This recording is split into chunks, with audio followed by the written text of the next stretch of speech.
Clara posa lentement son journal sur la table de la cuisine. Ses yeux restaient fixés sur un paragraphe souligné d'un trait rouge. Le cadmium, ce métal lourd, ce poison invisible, s'infiltrait sournoisement dans les sols. Elle tourna la tête vers la casserole, où les pâtes bouillaient avec insouciance, puis vers le carré de chocolat noir près de la cafetière. Une peur froide l'envahit. Elle sentit ses mains trembler violemment contre le comptoir. Sans une hésitation, elle saisit le paquet de céréales industrielles et le jeta brutalement au fond de la poubelle. Le lendemain, elle se rendit au marché local, l'air déterminé, évitant les rayons habituels. Fini le riz blanc raffiné.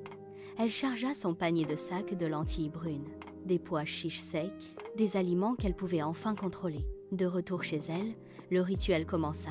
Elle fit tremper les légumineuses dans une grande bassine d'eau claire.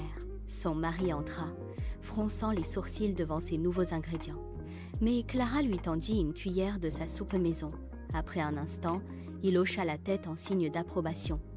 La lutte contre le cadmium devint alors une routine rigoureuse. Clara apprit à décrypter chaque étiquette, remplaçant les pommes de terre douteuses par des légumes racines biologiques. Le chocolat noir fut troqué contre l'éclat des fruits frais. Elle rangea les derniers biscuits industriels dans un carton destiné aux dons. Elle observa ses enfants manger. Elle posa sa fourchette et sourit. Ici, elle avait remplacé l'ignorance par des gestes concrets.